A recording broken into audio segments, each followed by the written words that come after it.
Duke with their first extended offensive possession. That's Cameron Baddour.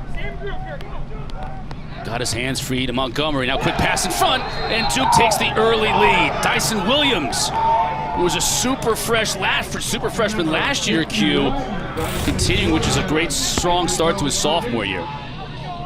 First midfield today, a little shift here. Cam Baddour running with Nakai Montgomery and Owen Caputo, and this is gorgeous. You know, you go back to work at the beginning of the week and John Danowski telling us chemistry is earned. Well, that goal right there exemplifies chemistry like you will never see. Tic-tac-toe, great passing. Williams from Nakai Montgomery, they are on the same page. Progress in Durham.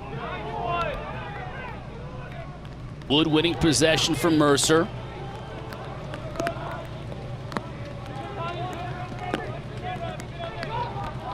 It's Kyle Cox from that attackman spot. A lot of people familiar with Mercer, and another turnover. So 2 possessions and 2 turnovers quickly for the Bears before they even get a shot on goal. Duke will be looking for some early offense here. Shot over the top of the cage. It remains with the Blue Devils. But Duke's transition game kicked into high gear late against Robert Morris last Sunday. Really one of the keys to their comeback. There's Sowers, number 23, up to Nakai Montgomery.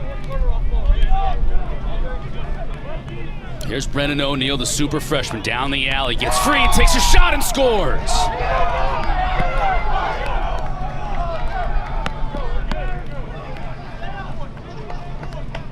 You got Joe Robertson back in the lineup for Duke. He's playing attack with Sowers and Williams, and that frees up Brennan O'Neill to play midfield. First touch of the day, left-handed downhill, as I talked about earlier, 6'2", 230, a body unlike a typical freshman, running downhill. You got to get out and cover him, square up, and hope to double team him. Brennan O'Neill, the '1 recruit in the country, eye-popping high school stats and highlights. How about him coming downhill at 6'2", 230, and Matt O'Connor, the short stick, at 5'8", 170, covering him. Slow starting Duke looks ready to play today. Mercer's issue here, Chris, is dealing with the pressure. Okay, it's been turnover city for Mercer so far this season. 48 turnovers in 2 games. 48 in 2 games. And Duke senses that. Look at them stretching these matchups, and they're going to play the ball pretty aggressively. So Mercer needs to settle down, handle the pressure. This is a team last year that was 6-1. They had a great 2020 start. 2 years back, they were 1-12. So who knows where this rendition will land up. Yeah, big turnaround last year. Acquitted themselves quite well in a loss to North Carolina, 14-6. Sort of an announcement that they are a team to watch as far as being on the rise in the Southern Conference. First-year head coach Chad Sermon taking over for Kyle Hannon, who went on to be the team president of 24/7 Lax. Sermon, though, has been with the program for 6 years, so he's familiar with the recruiting and everything that needs to take place when you're with a team in Macon, Georgia, and yet another turnover. This is something you cannot do when you're going against a team as talented as Duke. Well, that was better, quite honestly. They possessed the ball for more than 30 seconds. Mercer lost week 1 to Bellarmine. They basically won every faceoff in that game and struggled to score. And then they played Lenore Rhine, beat them 17-4. Playing without one of their top players on offense, but Duke's perimeter pressure is going to be an issue. Sowers upfield, skip pass. Shot by Lowry over the top. We'll stay with Dyson Williams and Duke.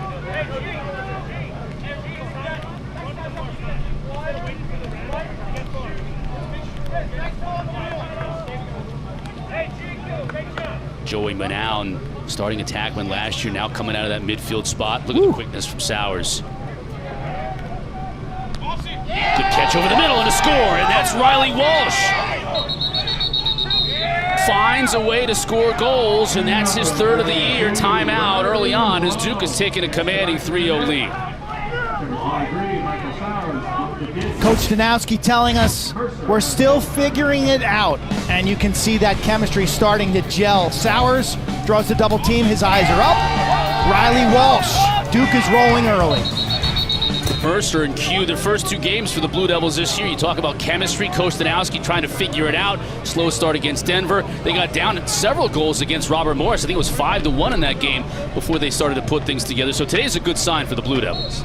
Look, John Danowski, he's like a house builder who goes really slow. He spends a lot of time on the foundation.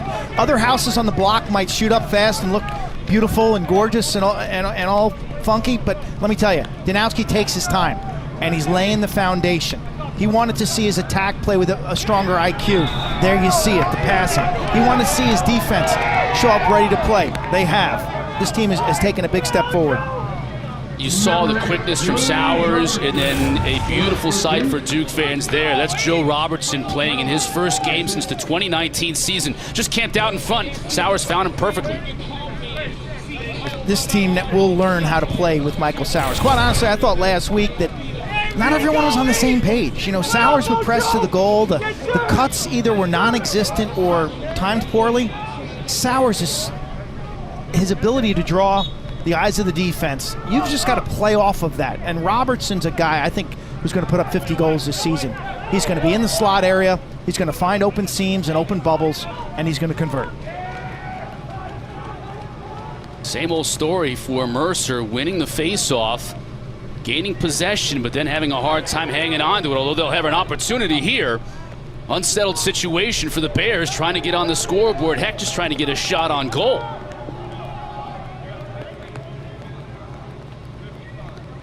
Q, you mentioned it, without Sean Goldsmith, the guy who scored 34 goals to lead the nation last year out of that attack spot. One of the most recognized players in college lacrosse. Big, hulking type of attackman who wears spectacles, kind of like Blankenship, the kicker for Georgia. Had those glasses, those dark rim glasses. So Goldsmith was always a recognizable character and a guy who could put it in the back of the net. They're without him today. Yeah, 2 best players on offense will be Will McCarthy, 22, in red. Midfielder, took 13 shots. And then 29 right here, Michael Quinn. He's basically play every shift. They call him the general. He's got great hands, righty, lefty, from Kent Island, which is Maryland's eastern shore. So those are the 2 best guys, 22 and 29. 10 seconds to shoot now for the Bears, who have worked it around offensively and kept possession this time around. They're going to have to get a quick shot on goal and can't do it. Another turnover, that's 4 on the day for the Bears, and they've yet to test Michael Adler, who's in goal today for Duke, despite kind of being shaken up a little bit last week. Adler was in a walking boot first couple of days this week, and coach wasn't sure whether either he or Turner Upgren would start in goal for Duke, and Adler got the nod. Apparently he's well enough to get back in there between the pipes. St. Joe's, graduate transfer. Yanked against Denver, came back and played great against Romo. Turner Upgren, conversely, came off the bench to play great against Denver. Struggled against Romo, did the lefty. That door was cut off, then he tried to get it inside. Turnover goes the other way. Let's see if the Bears can take advantage. Right out of the box, almost stolen away. See the ball pressure. Stewart and Mercer. Look at Duke extend here and challenging every matchup. John Danowski telling us he felt they were a little passive last weekend with their on-ball pressure. Okay, and this just becomes a mentality. We're going to get out and pressure you. We're going to run with you. We're going to make your job difficult. Braden Burke, long stick midi out on Patrick Marks.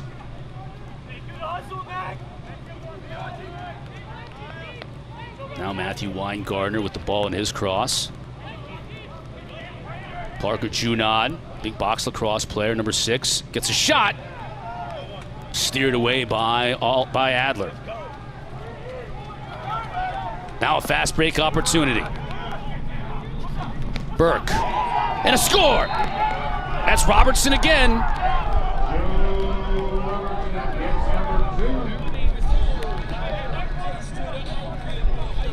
Well done on the fast break.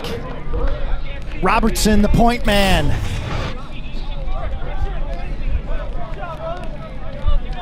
Bounce shot, brushed aside by Adler. Duke runs. Standard fast break. Burke, good handle by the sophomore with the long pole. He keeps it simple. He runs right down the pike, draws the defense, and throws an accurate pass to the point man. That's a great example of just doing your job and keeping it simple. 4 of Duke's 5 goals so far in this game have been assisted. Sharing the sugar. Steal line from Seth Greenberg, basketball colleague. O'Neal. Just a full head of steam. Justin Jean-Felix covering him, number 23 with the pole. Owen Caputo really came on last year at that midfield spot. Sowers gets his hands free. Oh, thought about taking a shot.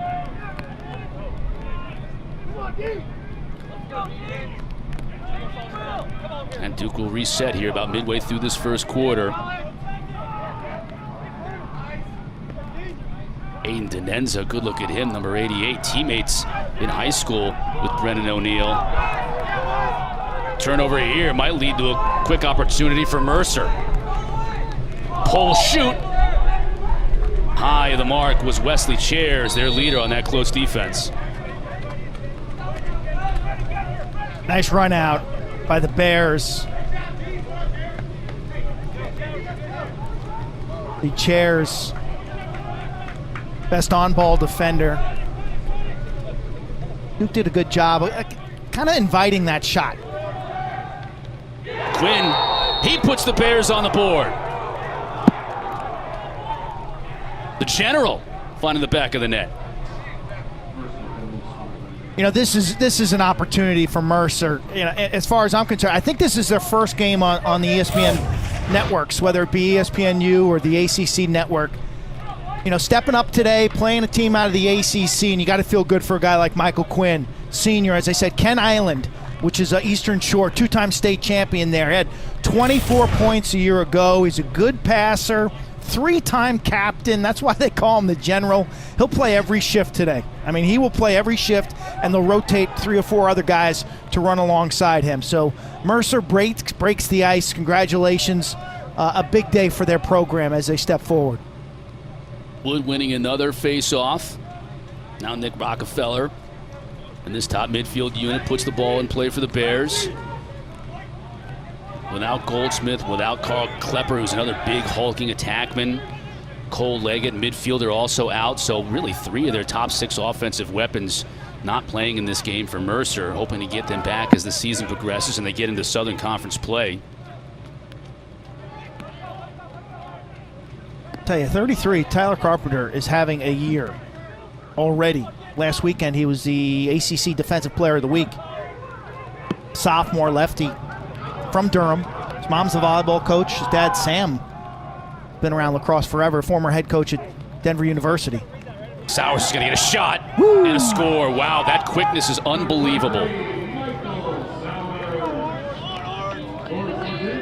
Sowers, who came into this game shooting 1 of 7. Well, it wasn't really shooting because his first goal, he kicked it in.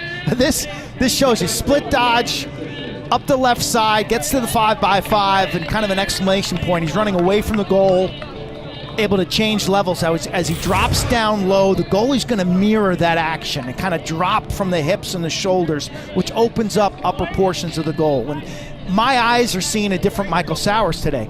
His body language is better, his comfort level better. He seems to be playing faster. This is starting to look like what we thought it could look like. Face-off violation goes to Duke. 6 goals on 7 shots for the Blue Devils. So Colin Kelly, goaltender for Mecer, is just under assault in the early going here from Koskinen. I think the challenge for a guy like Sowers, and Chris, you chime in, you tell me. I mean, Duke has a way they handle business. Like, Duke is Duke, and Sowers comes in from the outside, and he's so used to the offense running right through him that I think last weekend maybe he was trying to do too much. He's got to become a playmaker within the scheme, and then, learn the scheme, and then become a playmaker within it. And Robertson just easily beats Colin Kelly. This is target practice right now for the Blue Devils. Robertson, not known as a guy who's going to ISO for himself, missed last season with an ACL. He's got such a strong work ethic. I mean, you think about players who put in the extra time before and after practice to refine their craft. Frees up his hands just enough, takes an eye on the goalie and realizes that the far post is his shot, and that's perfection. Cotter. I mean, the offside hip there is exactly where you want to put that location. Possession of the Blue Devils. Jake Caputo playing through contact. Gets it to Will Frizzoli. Frizzoli getting a lot of playing time at LSM now with Tyler Carpenter moving almost exclusively to close defense to shore up that side of the game for Coach Stanowski. And then now there are opportunities with the pole for Frizzoli, Burke, a guy like Cam Henry. I'm sure we'll see all of them today. I mean, last weekend they played 31 guys against Denver. They played 40 against Robert Morris. That's part of the problem for Coach Stanowski this year, is the depth of talent. Well, in a COVID year, I don't think that's a problem. One thing I will tell you, Chris, when that many guys play and you come back to practice the next week, like, you guys are in the mix, okay? Guys aren't moping. They got a shot. They know that there's playing time out there, but they got to perform on Monday through Friday. Like, if you don't practice well for Duke, there's a lot of guys in front of you. So my guess is that their practices this week and going forward will be outstanding, competitive, deep, to where you're playing for PT every week. Yeah, we just saw Jaden Carey on the offensive side, for Duke, and was a guy who was in the mix last year at the midfield spot. It's just so deep this year. Playing time is so hard to come by, and Mercer puts it on the carpet again, retaining possession, and we'll get a call, and it's going to go against Mercer. Duke will look to strike quickly. Caputo to Burke. Now back to Caputo with his left, and Kelly was there to make the stop. Thought he had a one more look down low to the lefty. That's one in film that'll get coached up by Coach Stanowski, both Coach Stanowskis. Duke last week against Robert Morris, down 5-1, got their transition game jump-started, really made a difference. Another turnover against Mercer. That's a nice clear. Nice play by Caputo to circle. Use your goalie, go out the other side. Everybody handles. You throw ropes, 20-yard passes right on the money. Here's Mecer, number 16, injured in the first weekend for Duke. Was the party starter, as you call him, Q, last year from X. Played well, didn't he? Yeah, didn't he? Really came on as the year progressed. Remember Dyson Williams got off to a slow start, and Basile was really the one from that attack spot. Without Joe Robertson, that kind of held things together early for Duke. Basile had 14 assists last year. Quick shot into that wet turf. Good Kelly save with the body. Into a little bit more of a rhythm, yeah. Good save with the body from Kelly. This is a tough day to be a goaltender because this field is wet. It's been raining. It's chilly out. And the ball's going to really skim on an outside bouncer. You got to move your feet, be willing to get dirty. 2 seconds to clear it. Mercer is able to do so. Rockefeller, one of the captains, Patrick Marks, already has a goal earlier this year in one of the first 2 games in the 55. 2 in red's a threat. He's got 3 goals and 1 assist.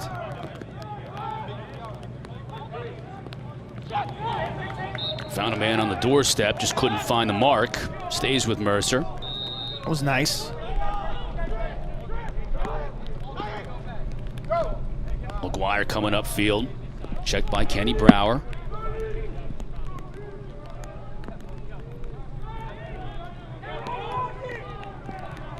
McCarthy, and Mercer's just having a hard time even finding a handle on balls. Quick ball movement. Quick shot and a goal. Basile is on the ledger for 2021. Starts with a turnover. Tyler Carpenter, the run out. And look how he drags the defense across. He didn't run right down that left-handed alley, Chris. He dragged the defender towards the middle of the field. And that allowed the point man, in that case it was Phil Robertson, to draw a man and kick it down low to J.P. Basile, who we were just talking about. Garden City, Long Island. He's a senior now, tall kid. His dad played at Navy, Paul. His mom was a great volleyball player at ECU. 15th different Duke Blue Devil to score this year. So everyone's getting involved. Naso doing a nice job at the X against one of the top face-off men in the country in Ashton Wood. That was an area, Duke's got great depth at the Fogo spot between, Naso, Dan O'Connell, the transfer from Holy Cross, Jordan Ginder, Brian Smith. Ginder was good last year, yeah. Brian Smith can take face-offs. So you got a bunch of guys trying to figure out the new rules. Suddenly the freshman becomes the go-to guy, Naso. Coach Danowski talked about how many he would play today with it being cold. You don't want to have a Fogo Q who's sitting over there at the end of the bench and coming in cold. Well, you got those heaters. You got those $700 heaters that Coach Danowski and his son Matt went out to buy this week. Keep both teams warm. Pricing heaters. Final 10 seconds of the first quarter. A very fruitful quarter for the Blue Devils. Can they make it even better? Nice save by Kelly at the doorstep, and that's how the quarter will end. Slow starts for the Blue Devils in each of their first two games, Q. Not so much today. Coach Danowski I like that stop from Kelly. Needed it because his Bears are down 7.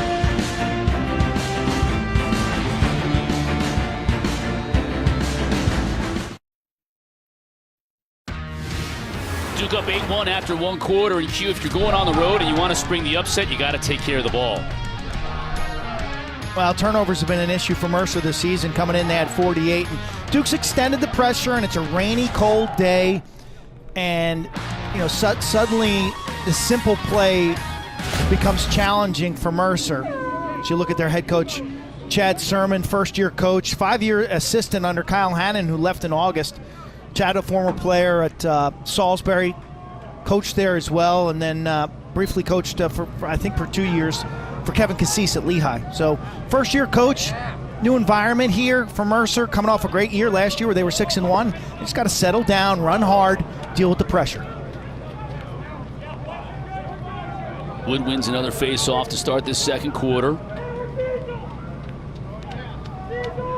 Q, you mentioned it earlier, and you are right. Duke is really extending that defensive pressure. Rockefeller gets knocked off his feet, loses the ball initially, now gets it back.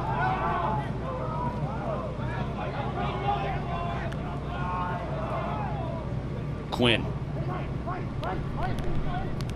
JT Giles Harris slides to him.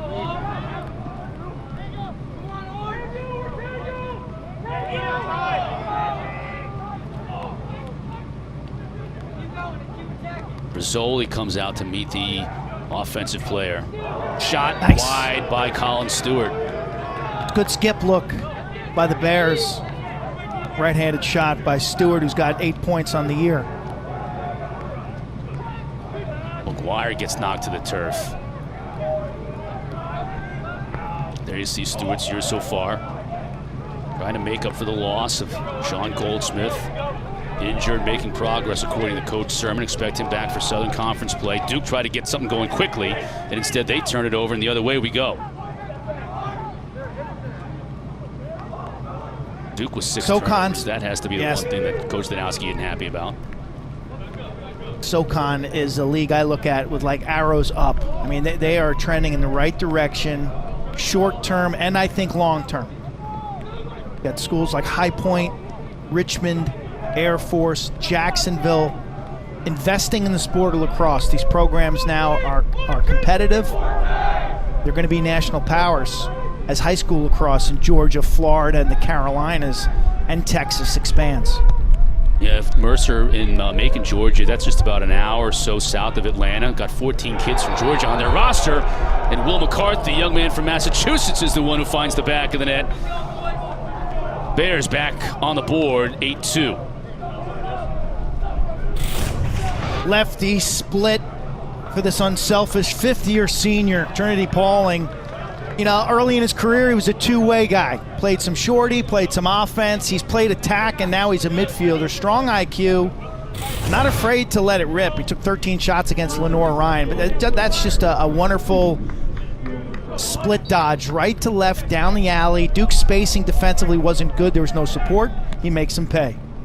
Naso Wins the face-off. Will they go quickly? Nope, Sowers decides to slow it down a little bit.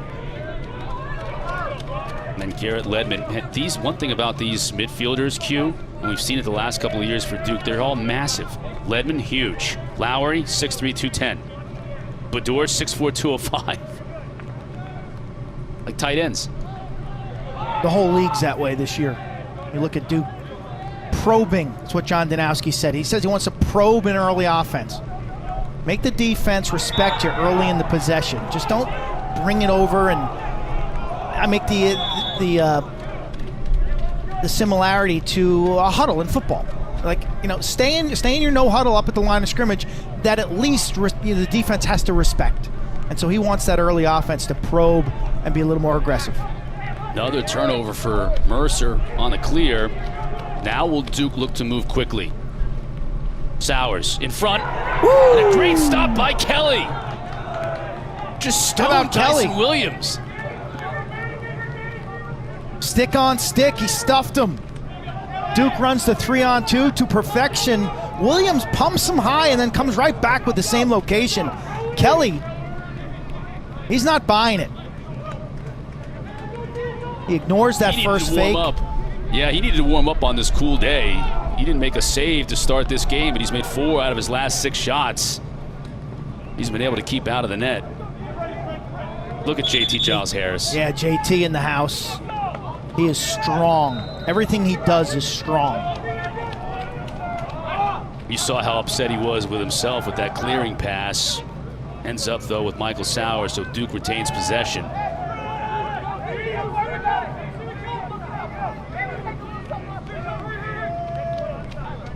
Hard part about a rainy day is, you know, your pocket and your stick. As your stick react to the moisture. Both these teams are out for about an hour before the game. It's been a steady downpour.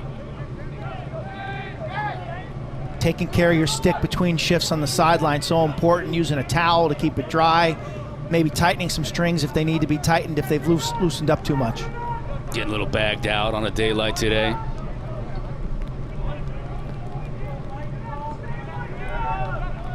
Aimed at ends of the freshman. Over to Bador. Back behind the cage to Robertson. You see some of these passes, Q, going a little high. That may be the result of cold hands, wet sticks. Nice D by Mecer. Clean it up now if you're Mecer. Circle. All kinds of problems. Good back check by Ledman. Nice hustle, though. What a second effort. That's great, Chris. That's a win for Mecer. I mean, they play good defense. They get the ball on the carpet, and then they scrap like heck for it. And it's not going to be perfect because Duke's able to play at a fast pace, but you see the relentless effort from Mecer in the corner. That was impressive. I love that. Good clear as well. So Patrick Marks will set things up, and Coach Sturman will make his changes out of the box. Marks working on a shorty. Trying to use a pick, can't get free. Here's Rockefeller.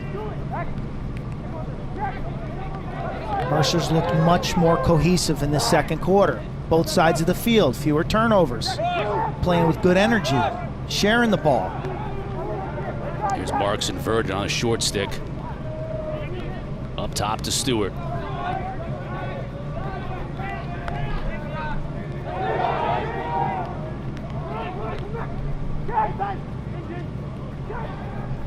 Good pass in front, a great goal! What a goal by Stewart!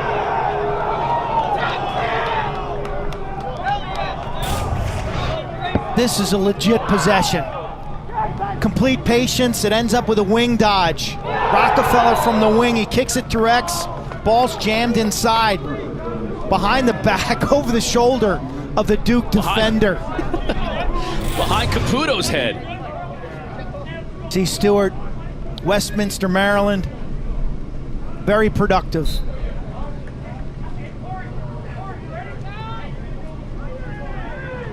Nothing better than having a jersey and shorts completely caked in mud in the first half of a game. Great check to get possession for Duke.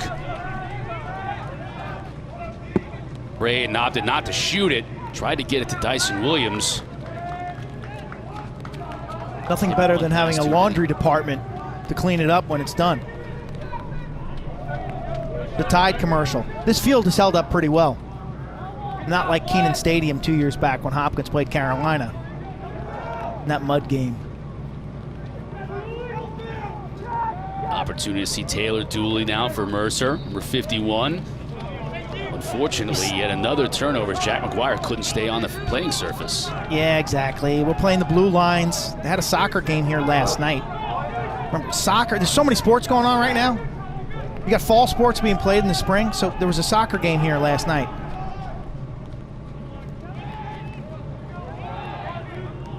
Winter sports going, spring sports, and fall.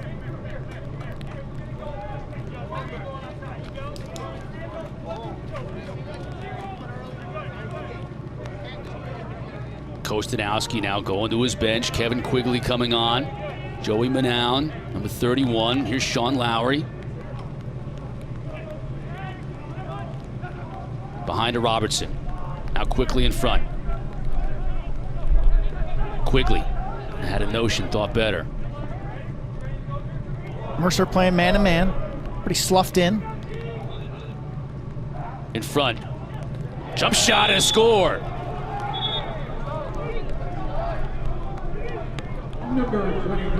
Well, there's Sowers taking it on his own accord. This year with the Ivy League up in question and so many others with Jackson Morrill going to Denver. There's Sowers. You saw how Notre Dame is a recipient of so many good players, an influx of talent this year in the ACC as well. And Sowers with his second goal of the day, Q.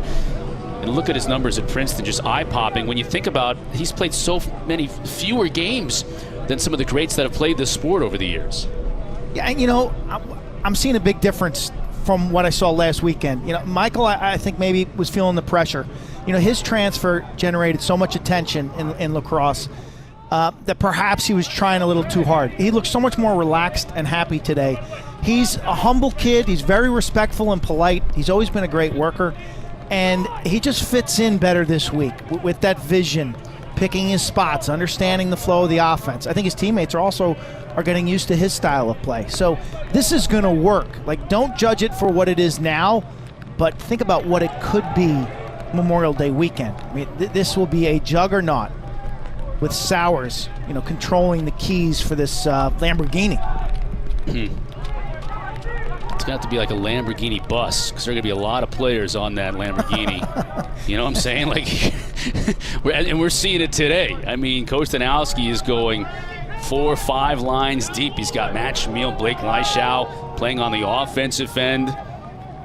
Just trying to find minutes for all these cats, to your point, the 60-some-odd players who are practicing hard day in and day out and doing their part on campus with COVID protocols to keep this team healthy and playing.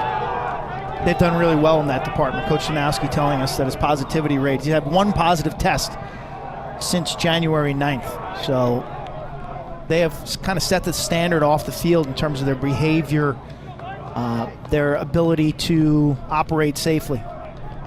Turner Upgren in net, by the way, for Duke. We mentioned that Mike Adler got the start. Had a foot injury or lower body injury last week. And, wasn't sure if he'd be able to go. He got the start, but apparently Coach Danowski thought, well, now's the time to put in Upgren. Here comes Frizzoli. Quick pass. Tic-tac-toe. Woo. Oh, boy, that's just not even fair. Sowers with the hat trick. I mean, that's so fast. It just happens so quickly. It's so crisp and sharp.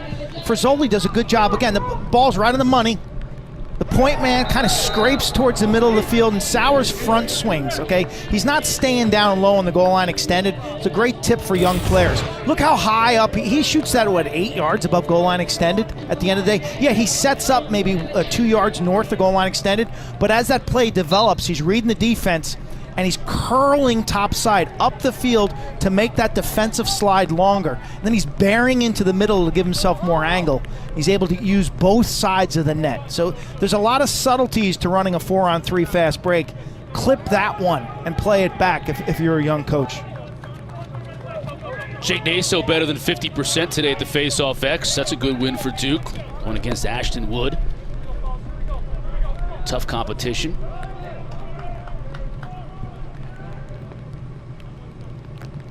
A couple of 13s, Owen Caputo for Duke.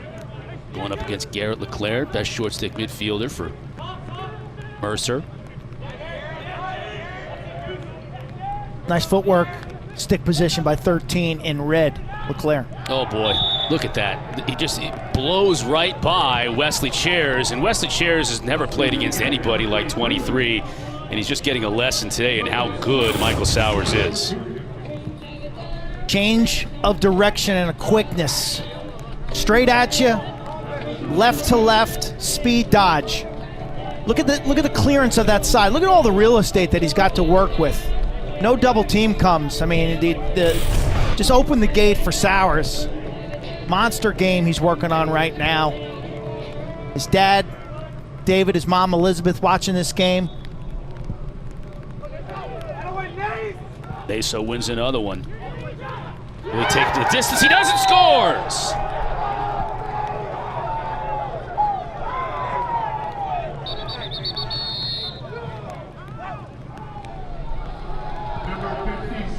Fogo getting involved, Q.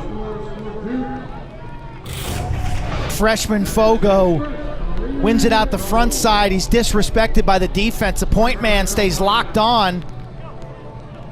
And right down the middle, high to high. Mecer with good skills. 5'9" freshman from St. Anthony's, the number 45 high school player in the country. One of the top 5 rated Fogos. He's had to change his style from a moto grip to the SNG, that's a standing neutral grip. And he's looked really, really strong against Robert Morris and then again today.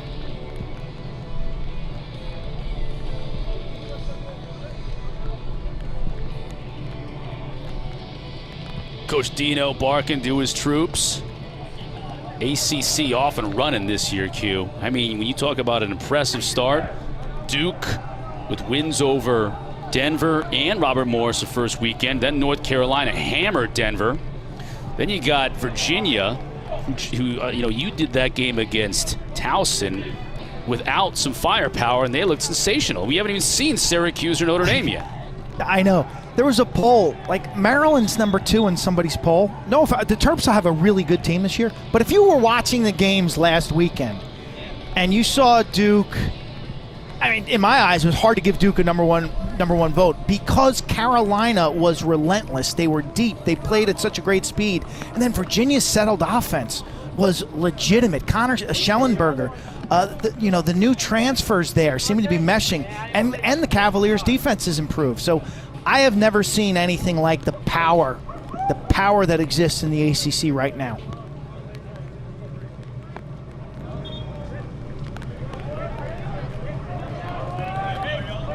That's going to be an alignment violation.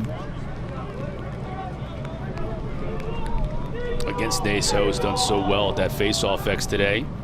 So possession for the Bears, who have played better in this second quarter after just getting shell-shocked to open this game here at Koskinen. Nothing to lose. Nice goals by Colin Stewart. Goal at the end of the year is to come in top 4 in the SoCon. This is a game that will go a long way in their development and figuring out who they are, what they can do. Take chances, play to win, and play aggressive. Okay, you don't benefit in these games by throwing the ball around the outside and stalling. Junod tests Upgren. He's there for the task. They're saying that the attackman was out of bounds when the ball rolled out of bounds. I thought he went out and then reestablished himself back in the field of play before the ball rolled out of bounds. But I've never agreed with very many calls when it comes to that.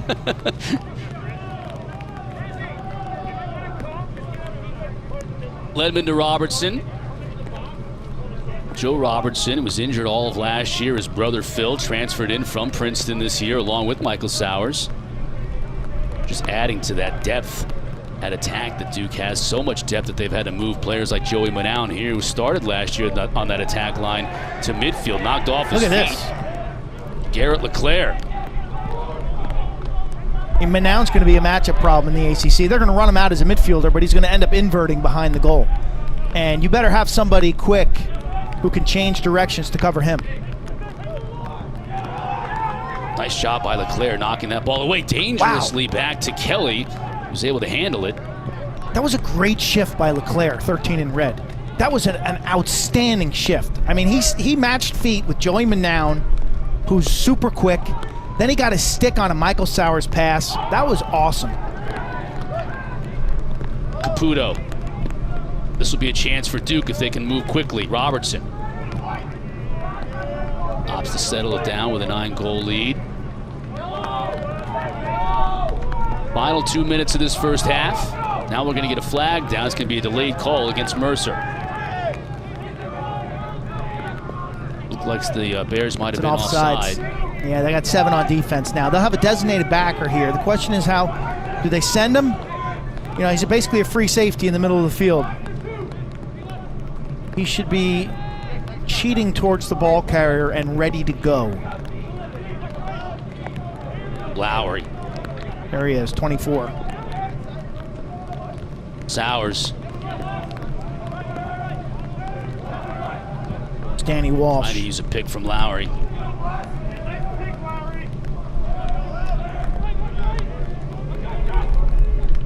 Lowry, nice pass in front. Robertson couldn't bury it. Big scrub now for the ball. Duke retains possession, so he won't get the whistle yet. Badur. Well, Lowry rather scores. Relentless. 2 things stand out here. The willingness to get dirty and to earn the ball for your team off this ground ball scrum. Okay, Duke does that. It's almost as if Mecer with the flag down kind of hesitated and stopped for a second. But the ground ball's won, and then watching Nakai Montgomery, right here, catches it and immediately moves the ball to the other side of the field, the weak side, okay? That is such an unselfish and smart play to change fields off the ground ball win. Why? Well, because all the Mecer defense was towards the scrum. They were on the other side of the field. Good job getting that ball off the ground and changing fields. The ground ball and Nakai Montgomery both deserve a lot of credit. 8 different goal scorers for the Blue Devils today. The lead is 10. Wood. 1 possession now kept by the Bears. Okay, beware clock right now.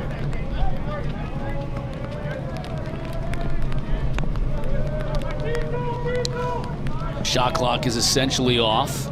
Mecer can take this one all the way down to end the half if they so choose. Marks, though, thought about it. He had a little bit of a shot. Now he tries a dangerous pass that's knocked down nicely by Tyler Carpenter, and Upgrim will look to clear. Caputo loses it, though.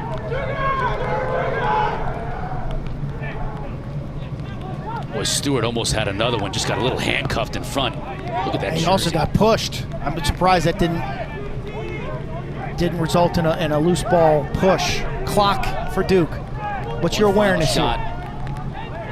For the Blue Devils. Basile. Good feed in front, and Kelly is there again. Oh, what a stop. What a stop. That's 2. Robbery. 6 saves for Kelly. Games early in the year, they'll go 2 a weekend like they did last weekend, and the positive there is that they improve by playing games. This team has taken a big step forward in terms of their organization, in terms of their defensive ball pressure, and in terms of their role definition on offense from what we saw last weekend. As I said earlier, John Danowski builds slow. Okay, he's still evaluating talent. He's still trying to get some old habits of some of his new players. He said old habits die hard, whether it's a college freshman who really didn't play last year. Remember, these guys almost had a 2-year break for this incoming freshman class. For the transfers. So there's some old habits that die hard, is what he told us. And so there's layers of installation that are going on. And he's the master. He's the master at peaking Memorial Day. That's what he's done best as a coach. The lack of success in February and some early March games, yeah, it's a bigger vision. It's a long-term vision. Underway in the second half. Wood wins the face-off. Big pull shot and a goal. Wow, Michael O'Brien.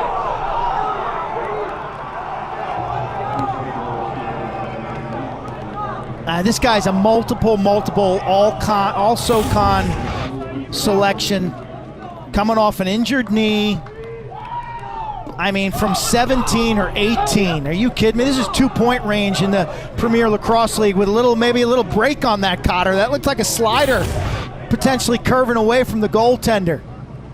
How about the spray O'Brien off the net? from distance. Charlotte missing Catholic. all of last year. Yeah, you talk about Joe Robertson missing last year. So did Michael O'Brien with a torn ACL, coming back with a vengeance. The Charlotte area continues to produce better and better players. You think about North Carolina, but South Carolina in particular as a state. You go back 10 years or so, the numbers have quadrupled in the last 10 years. The numbers have gone off the charts in the last 15 to 20 years. And I think with the growth of the southern population in this country, that high school lacrosse in Florida, the Carolinas, Georgia, and Texas is going to allow a program like Mercer to raise themselves in the national rankings. Coach Sermon talked about building a program and looking at the way Denver built up their program. At first, you just got to try and out-athlete the opposition that has all those skill players from the Northeastern schools. Mercer's bringing in athletes. Guys that maybe, could play football, could play lacrosse at the next level and opt to play lacrosse. I mean, look down his roster. He's got kids that were great high school basketball players. A couple of guys that even had an opportunity to play Division I college football and opted to play lacrosse instead. Their face-off man, Ashton Wood, is one of those. Former quarterback at Nice High School. It's Tim Tebow's school. Kelly didn't see that one, and unfortunately didn't see the rebound either. Dyson Williams puts it home. Rebounds are a big deal. Rebounds are a big deal, both for goaltenders who give up too many of them, and for defenders and attackmen. Dyson Williams, the trash man, crashes the crease as soon as the shot's taken. Okay, that is a trait that all indoor players have. The indoor goalies, they bulk up like the Stay Puft Marshmallow Man, Cotter, and there's tons of rebounds. So anytime a shot's taken, you crash. Dyson Williams from Oshawa, Ontario, grew up playing the indoor game. He sees a shot, he crashes the crease.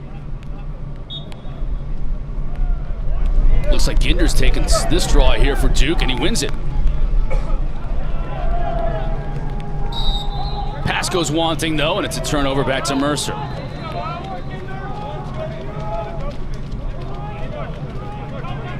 Turnovers on the day for Duke, and that's going to be the one thing that Coach Danowski and his staff are going to look at when they watch the film of this game and frown upon.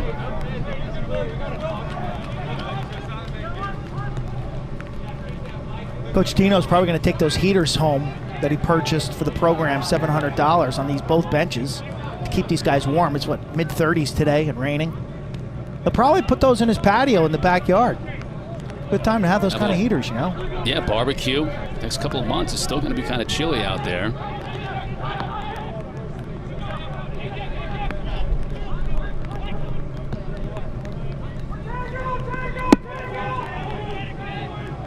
McCarthy dodges, now back up top. That's Michael Quinn, the general. On-ball pressure. Adjacent slides. Pretty quick to go, Duke is. They're not afraid to double team early. Here's McGuire. On the goal line, extended back up top. Rockefeller's got a hard shot. Knocked to his knees, now back up to his feet. Double team comes. Somebody could be open. It was Quinn, but they can't find him. Just as the shot clock was winding down, Quinn had an opportunity if he could have made that catch. There's too much defensive pressure. Yeah, Rockefeller, scrappy and muddy. He hustles off. I thought he got pushed, quite honestly, as part of that double team. Very few flags thrown in this game, Q. I think I've only even seen 2. Turnover back to Mercer.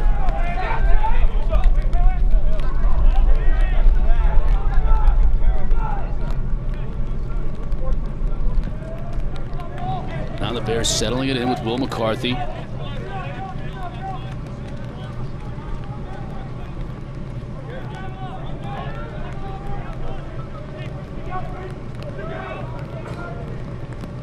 Junod. He's a box lacrosse player. Indoor game. God, I got to apologize to the Bears fans. I called their jerseys red because they kind of look red, but their logo is orange. Their logo doesn't match the redness. Yeah, it's but I will say it is orange. Yeah, I think the rain just might got have a kind of a red darkening. tint. Yeah, darkening that orange. And of course, with some players like Colin Stewart, you can't even see the orange. It's just brown with mud.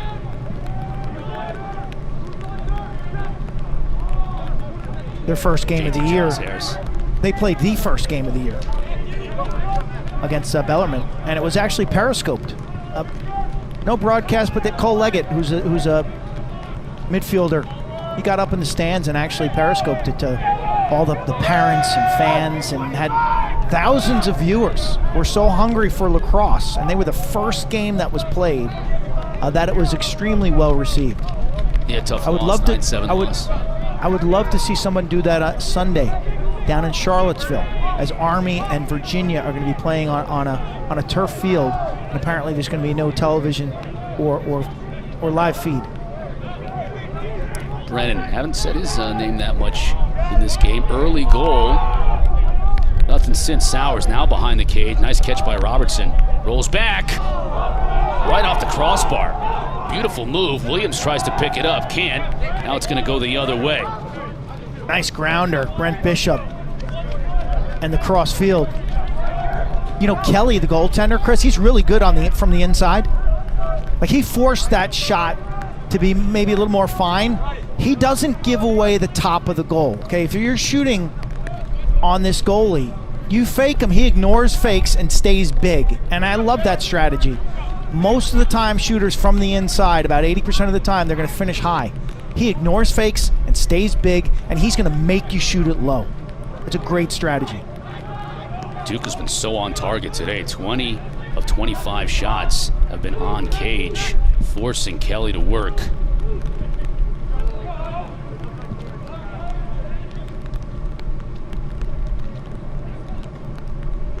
The other thing, Cotter, is my monitor has these things looking red. So on one screen they look orange, these jerseys. On the other screen they look bright cherry red. Like your smoking jacket you were going to wear today if we were going to be on cam. Well, it was Chinese New Year combined with Valentine's Day. I mean, how often do you get to wear bright red? Fans at home missed an opportunity to see that. Looked like an usher in a movie theater. The once-a-year Reed blazer. now in the game. Gets by the defense and scores! What a great goal by Corey Reed! Loses his glove in the celly cue. This is awesome because in his mind, he's going for it. Marietta, Georgia, sophomore, known for his ability on the wings of face-offs. Dives tangent to the crease, gets inside, and then watch the celly. Stay with this. Gone is the glove. Look at that. I love it. I love it. That's big. Hasn't even come down yet. What a great, oh, there it is. What a great highlight. You know, dodge with conviction. Dodge with confidence. Dodge with the mindset that you're going to be successful. One of the 14 players on this team from the state of Georgia. Look at Wood. Tough angle shot. And great hustle by who else? Colin Stewart. He figures the whole entire back of my jersey is brown with mud. I'm just going to get the front even with it. That jersey is neither red nor orange. Number 50 showing his hustle today. I like what Mercer's showing after that first. Remember, they were down 8-1.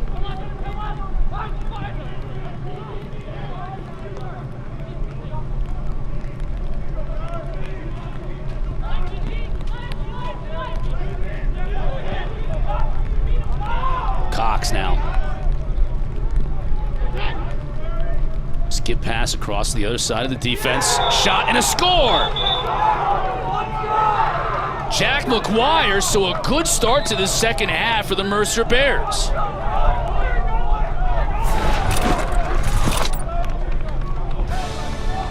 McGuire's fourth of the season. He dodges the approach. Mercer, the Bears in business.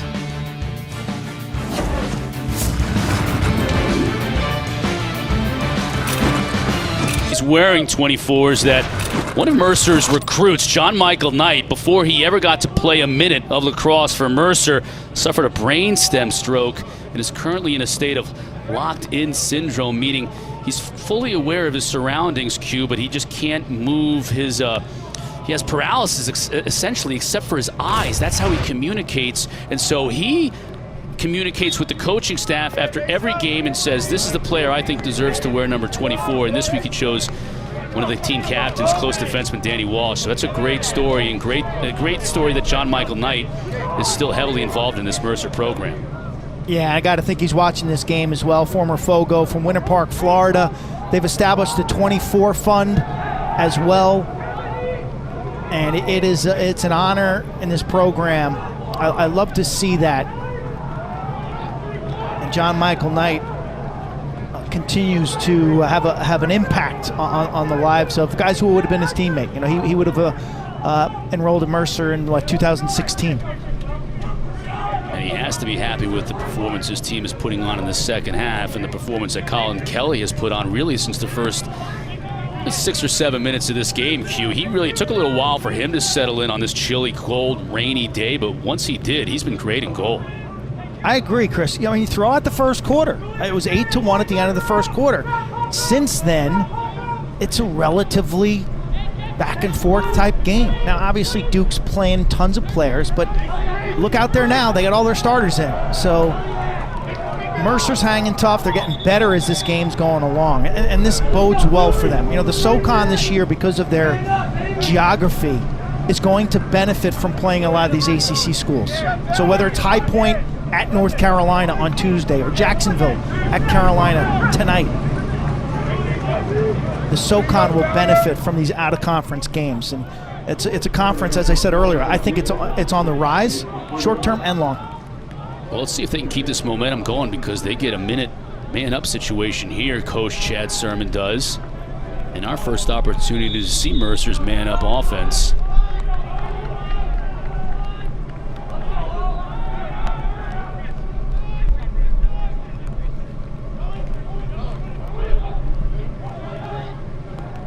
Up top. Shot wide. Mercer retains possession. The one more look may have been there. Down the side, one more. Junod now up top to McCarthy.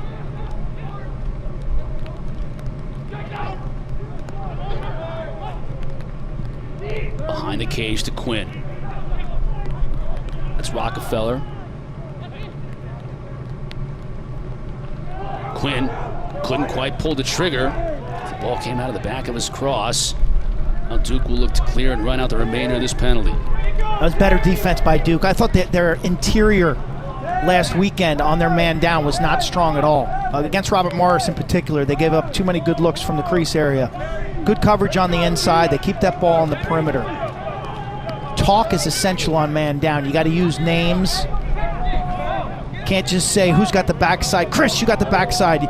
You got to talk to each other using names, because it gets the attention of your teammate.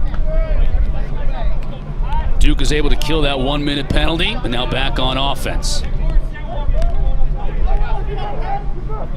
Sowers now. The quickness has been on display all day long. Manown. This is what you were talking about, a potential matchup nightmare, as the former attackman now is coming out of the box.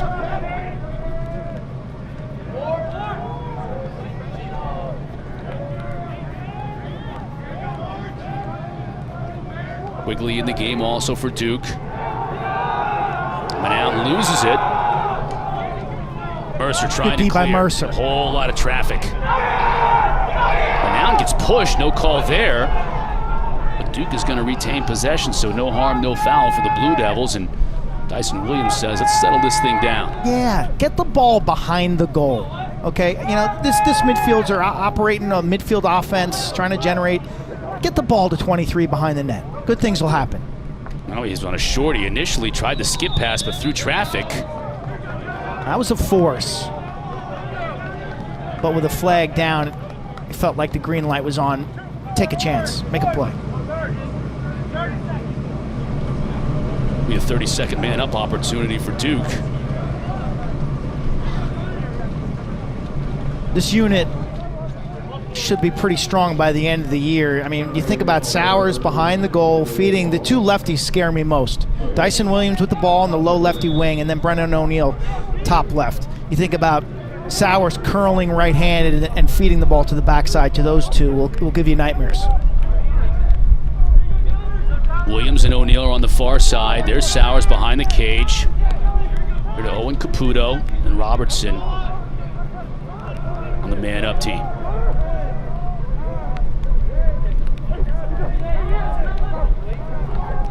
Sowers in front, over the top of the cage. Good look. He's got a certain spatial awareness, Chris, I think that you see in great quarterbacks. You're seeing guys open before it happens. Back to even strength. 3.5 left to go in this third quarter.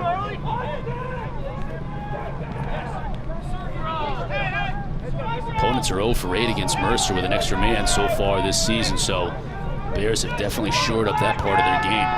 Quickly in front, try to force it into Robertson, gets away. The other Robertson, Phil, gives chase. It'll end up with Caputo. Still 20 seconds to shoot.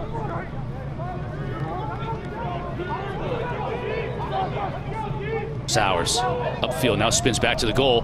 To Robertson.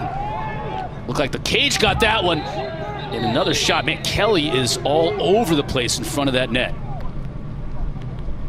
The move by Sowers on the corner was outstandingly sudden. I mean, he planted and the defender went flying. And then the shot off the crossbar, wicked, pick up by O'Neill. Just see how fast that Duke can play. Good look at Sowers with all the mud.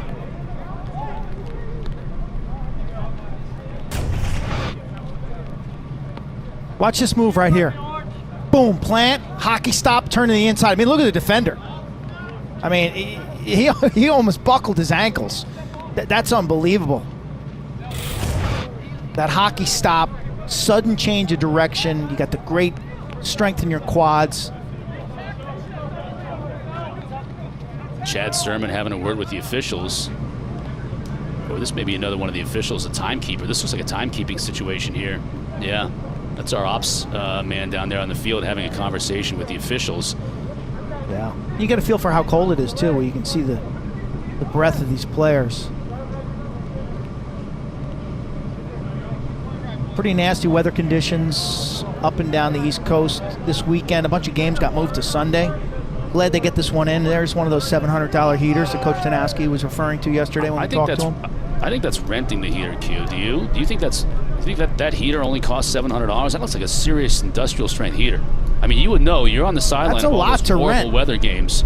I guess it is. Yeah, I guess it's a lot. It just seems to me I'm like shocked that Duke doesn't have that for football, and to where they can't go down into the stadium there and pull them out for football. But on a day like today, man, they are needed. They're so hot they'll dry your stuff off too, which is kind of good. You can put your stick. Don't put your stick too close to it because it'll burn it. It'll torch the nylon. I've lost gloves. I've lost mics. I've lost pants standing too close to those heaters. See, there you go. Look at that. There's nothing that feels better on a cold day. Wind blowing up through the jersey. I mean, those things work so well. And once you get sucked into that heater, you'll never leave. You'll never leave. I guarantee we come back in the fourth quarter, Adler will be parked right in front of that thing. Guarantee. Duke's going to get a 30-second man-up opportunity right here. I think the officials were just making sure the clock was right, that they got the right player for the penalty, which they did. It was Kyle Cox. So now Duke man-up, Sowers in his element. Try to get it to Williams in front, cannot. 15th. All right, now the pressure's going to come right here. Where's the attack? That's a great job. Stewart back to his left. All kinds of trouble, though. JT Giles Harris is there. Now we'll get a whistle.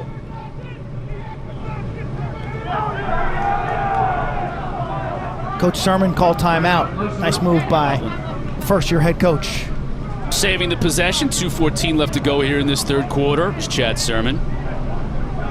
They got to be happy with what's gone on here since the first quarter. They really do. Down 8-1.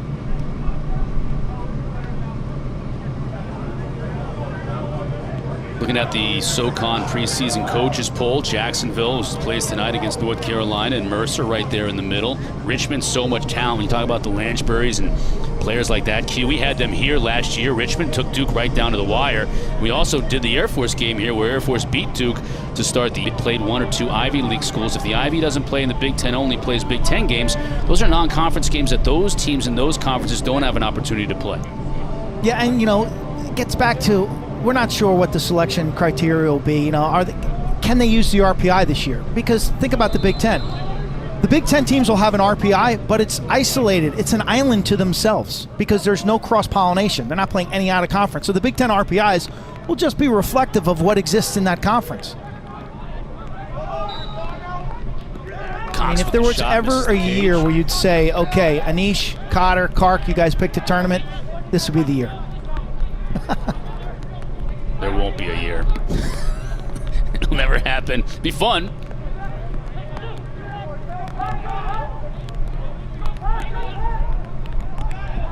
Just look at the ball movement now, the confidence you can see from Mercer. Cox back to his left. He'll get his hands free and misses the cage. And Mercer outscoring Duke 3-1 in this quarter as we get down to the final minute and a half. Bonafide came on for Adler. Was in a walking boot early. So quite honestly, I was surprised that Adler started between the pipes for Duke. There's Bonafide. Under Armour All-American. Now down low, the ball just gets by dangerously in front of the crease. Bonafide from Chaminade. I mean, the amount of Chaminade and St. Anthony's players, two fierce rivals, Nassau County Catholic League on the island. On this roster, there's tons of St. Anthony's and Chaminade on the Duke roster. 3 big-time recruits in O'Neill and Enzo and Naso from St. Anthony's. Montgomery back to his right. Now the skip pass, and that's too easy for Dyson Williams. Good look by Nakai. He's a passer. I remember Nakai when he was a freshman. He was really known as a ball carrier, a guy who could split you, get down the alley using his speed. And then in year 2, the ability to pass. Look at him draw the defense.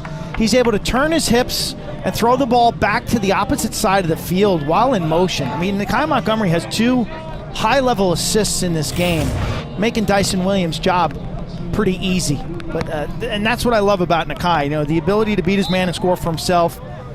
And now he's got that pro-level passing game that all middies need.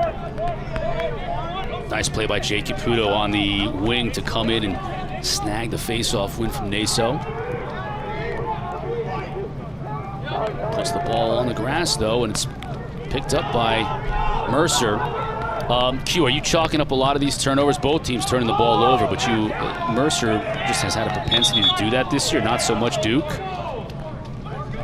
What is it, the weather? Can you chalk it all up to the weather, or is it this something that Coach Danowski's going to look at and say, look, this is ridiculous? I think when he sits down and he charts this game with Coach Caputo and his son, Matt, and Ned Crotty, he'll list all the turnovers, go through them one by one. I mean, these guys analyze everything. And was it a bad pocket? Was it a bad decision? Was someone not moving their feet because of the conditions? You kind of have to know your capabilities. Like, there's certain days like that. Like, that to me looked like a weather issue. Mm-hmm. You can't make the same. There's some passes you just can't make on a day like today.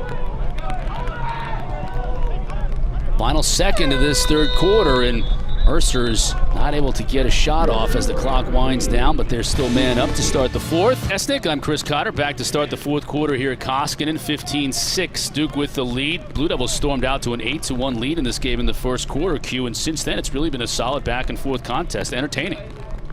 Absolutely. I give Mercer a lot of credit. Their head coach, Chad Sermon's got to be proud of the way these guys dug in. Down 8-1. Will McCarthy, Michael Quinn, Ashton Wood facing off. The goaltending from Colin Kelly has been spectacular. The defense, guys making plays down low, whether it's Drew Mates, Danny Walsh, flying around, the confidence brimming, and they've improved. They've improved dramatically since the first quarter. Brief man-up situation here in the fourth for the Bears. Now at even strength, and JT Giles Harris will look to clear.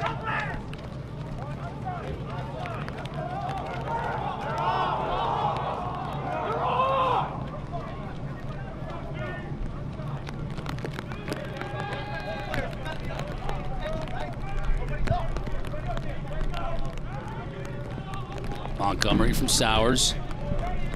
Aiden Denenza, one of those freshmen, along with his former high school teammate Brennan O'Neill. Now O'Neill with his right. Double team comes.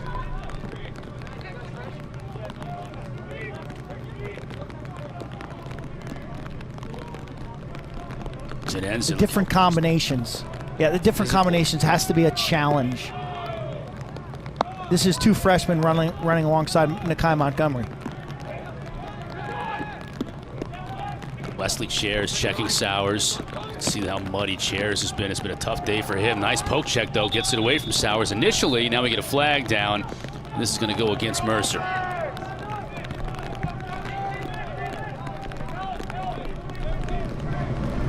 Looks like we'll get a tripping call here against the Bears.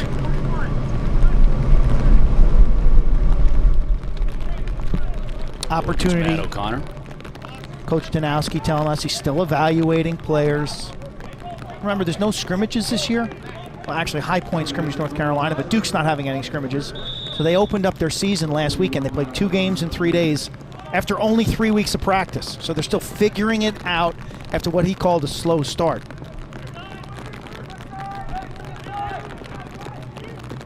O'Neill. Here's Sowers now behind the cage. That's a big shot. That was going to be a big shot. Look at that. Bears dive. Goes to Mecer. That's got to go to Mecer. No. Wow. Stays with Duke. The one for Drew Mates. Getting his cross onto O'Neill's cross. That was going to be a blistering shot. I thought the orange jersey was closer to the line when the ball went out of bounds. There's Kelly again. Strong up top, isn't he? I mean, he's good up top. He keeps it simple. He crosses over there, the offside high save. I like the hood also. 9 saves for Kelly on the day, and the Bears remain perfect man down on the season. Perfect 10-0. I mean, over and back. This is a dangerous restart. Sowers with his head up, as it always is, looking for cutters. Montgomery. Good recovery from Mercer's defense. They get in the hole, they take away the initial break, and now they'll call out matchups and check up. It was really good transition defense. You might be able to hear it on the microphones. Rain has been steady all day long, but it's really picked up here over the last couple of minutes. O'Neill. Jump shot and a score by Robertson. That's the hat trick.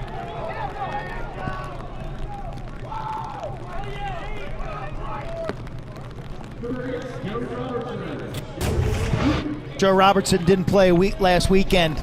As you see the rain, the moisture on the end zone camera.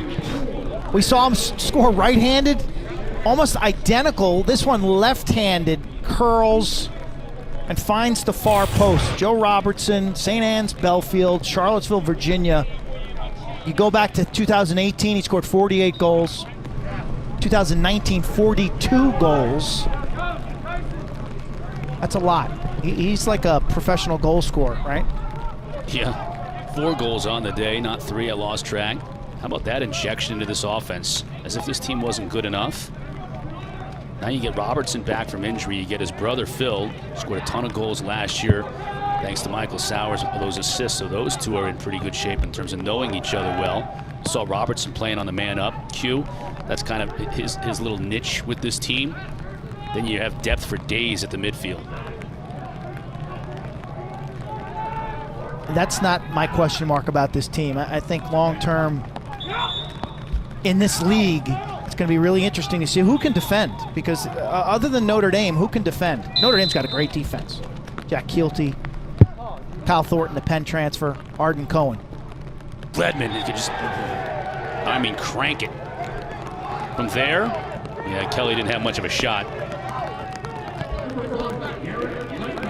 Goal gets a nice reaction from his teammates. You see Garrett Ledman, his role out of DeMatha, his role's kind of changed. They're asking him to be a two-way guy now, play a little more defense. And he can be a real weapon in transition. Look at that bounce shot. I mean, that just hugs that low pipe. It's a beautiful overhand shot to a low location.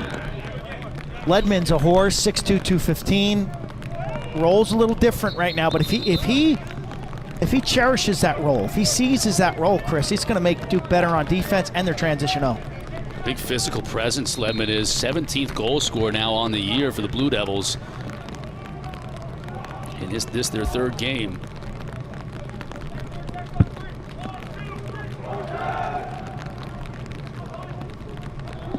At Towson next weekend, Q. You got a chance to see Towson when they played Virginia last week, so Duke on the road. Towson's got a good defense. Garrett Zungalia, 6'7".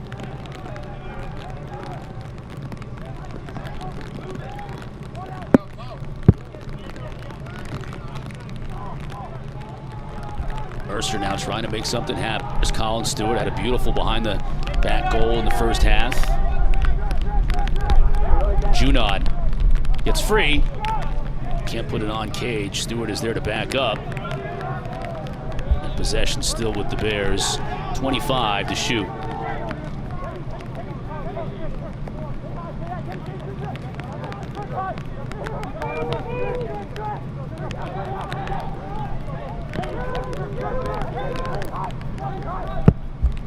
Ten to shoot now for Mercer.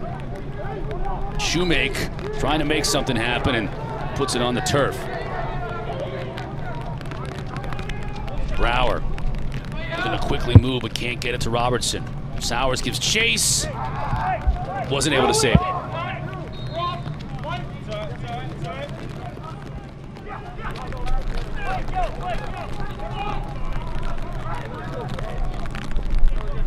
Rockefeller after the 17th turnover of the day for Duke. Coming up next, we got Hoops, BC at Cuse. And then you're back on the air later tonight, Cotter. This is like the rarest of the rare, a doubleheader. You get to Clark's first game, folks. You're not going to want to miss that. At 6 o'clock, Jacksonville, North Carolina tonight, ACC Network Lacrosse. Paul Carcaterra making his 2021 debut. Yep, he'll be in his home office. He will be so jacked up. Like, I can't wait. I can't wait to watch him. Great save by Bonafide. You know, I wish Clark were here, though, making a little pasta so I could carbo load. 2 games in one day. Get that little time in between watching. I'll watch Boston College and Syracuse and basketball and get ready for North Carolina and Jacksonville. Coach Galloway's got a pretty good team. You talked about it. Yeah, no. Jacksonville's no joke. I think Jacksonville is going to surprise Carolina, especially early in that game. Carolina, after scoring, 24 goals against Denver last week, I worry about, I worry about the helmet sizes there. Jeremy Winston of Jacksonville, watch him early in the game. Remember, it was a Jacksonville team that nearly upset Ohio State. What was that, 2019? A couple of down years in Florida? ago. Yeah, 2019. Like a last second Buckeyes miracle comeback. Played so well they're capable. Duke. Yeah, they're sitting on an upset. That's exactly. I just think Jacksonville's sitting on an upset somewhere along the line. Just tried to force it again through the middle there and picked off by the Bears. Connor Purcell, 6'3". You mentioned the height. It's a good-looking team coming off the bus. You got guys 6'4", Danny Walsh, 6'3", Purcell. Wesley Chairs was an outstanding high school basketball player. Sort of a defensive shutdown guard. Coming out of Mount St. Joseph, Maryland. Game of turnovers here, really from the start. Gone back and forth, a little sloppy. Dyson taking his time. Had an opportunity against a shorty, thought better of it. Now with Sowers behind the net. Over to Dyson Williams, goal line extended.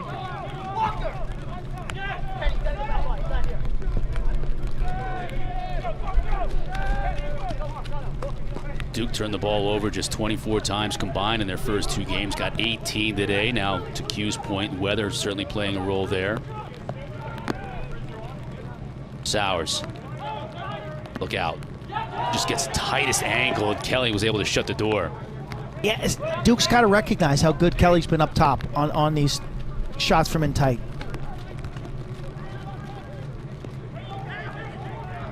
You're always trying to evaluate goalies, whether it's from tape or watching them warm up prior to a game, and then what you see in their body language, their stance, their positioning, how they move between the pipes. McCarthy gets a tough angle, and Upgren is there, similarly, to shut down the angle. Bonafide, my bad.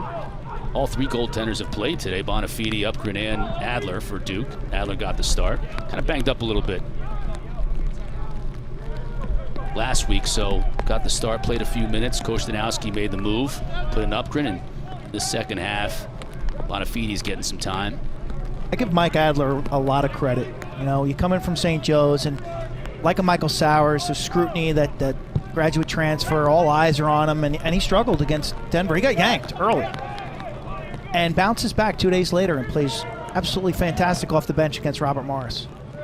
That is that's not easy to do. I got a lot of credit for these Duke goalies, back and forth, yo-yoing between starter and coming off the bench, and they seem to be fine with it. I really, really have a tremendous respect for the mental capacity from a Mike Adler and a Turner Upgren. That's not easy. The seal, 20 to shoot for Duke. Overshoots Robertson behind the cage, and it'll be yet another turnover against the Blue Devils.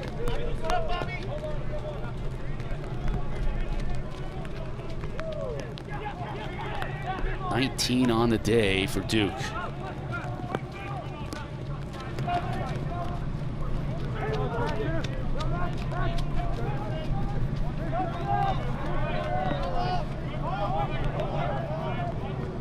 Mecer has 6 goals today, Q, and they've been the highlight reel variety. Oh, all of them. Really cool goals. This could be, that's I tell a you, good Stewart look. had it. Just couldn't keep it in Good his look. cross. Look, Stewart's pretty good inside, isn't he? You see how he worked that defender? As soon as the defender turned his head, boom, he was gone to the opening. He disappeared on him. Calvin Hall 51. kid. There's Patrick Marks. This thing's a perfect shot. Again. Perfect shot. Down the alley with the left-handed. The senior midi from North Carolina. Mecer showing great grit.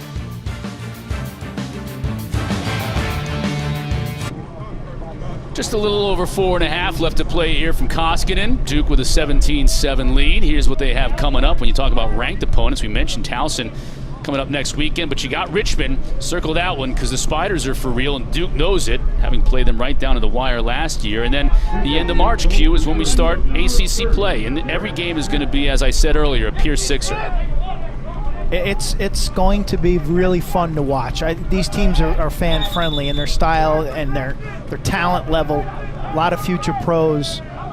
It'll be interesting. You know, we haven't seen Syracuse and Notre Dame yet. We've been very impressed with what we've seen from North Carolina, from Duke, and from Virginia.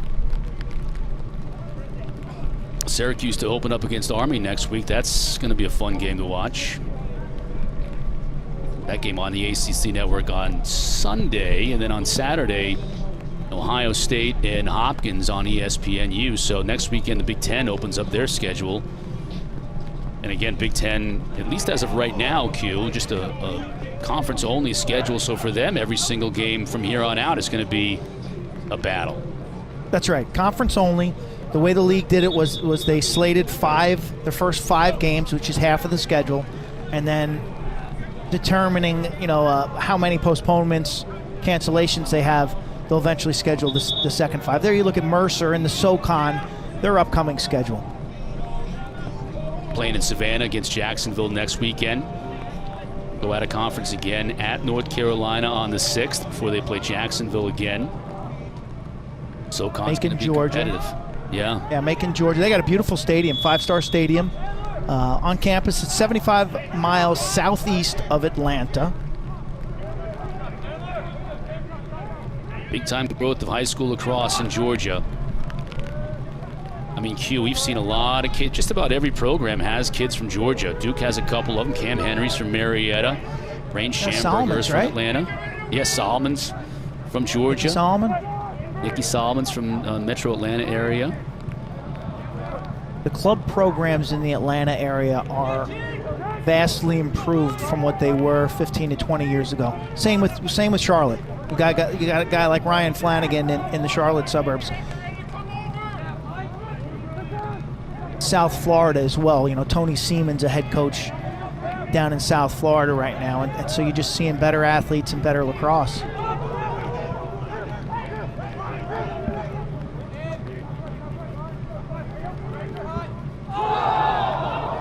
Big time shot from the general, Michael Quinn. Add that one to the highlight reel.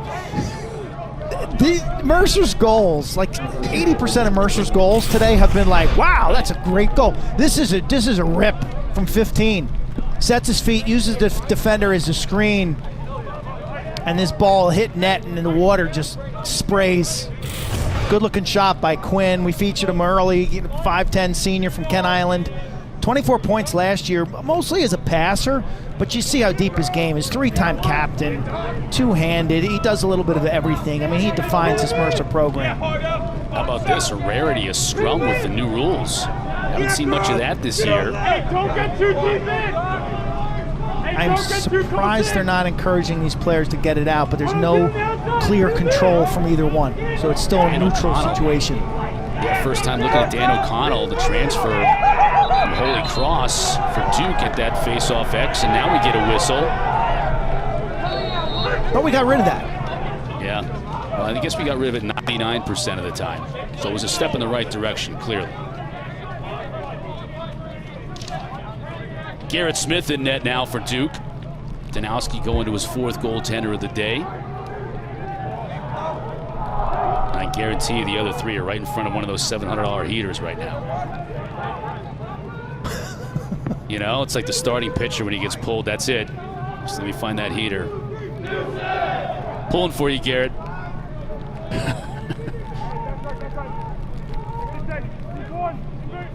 Bingo. There's one. How'd you know? How'd you know? Nice job intercepting the pass. Michael Grogan. Jacksonville, North Carolina coming up 6 o'clock. Myself and Kark on the call. John Galloway, head coach of Jacksonville. Joe Bresci, you get to see the Heels tonight at 6, ACC Network, and then Tuesday, 2 o'clock in the afternoon.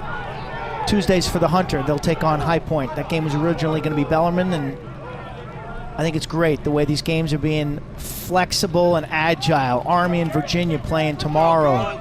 It's just wonderful to see after a pretty frustrating college football season, rigid scheduling. It's great to see lacrosse coaches and administrators coming to, solutions on the fly.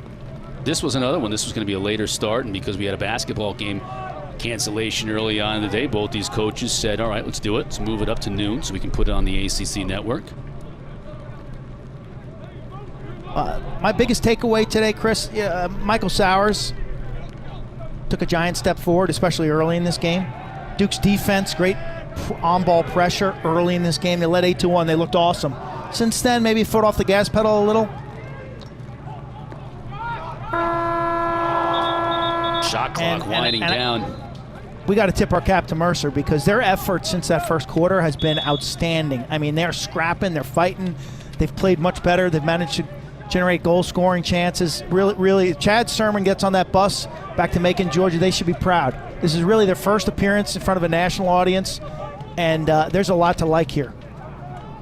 Yeah, keep in mind, without Sean Goldsmith, their leading goal scorer from last year, and Carl Klepper and Cole Leggett, without 3 of their top 6 players.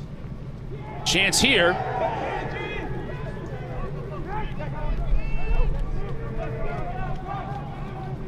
Also, Jake Naso was pretty good at that faceoff dot going against Ashton Wood, one of the top players in the country, and held his own. That has to be a good sign, too, for Coach Danowski. That's not. One final turnover, which is going to be the bane of Coach Danowski and his assistants existence this week. You see him shaking his head, eating the bitter end. But that's not going to spoil a big-time performance, Q. 17-8 the final, Duke with the W. Michael Sowers looked like the old Michael Sowers, an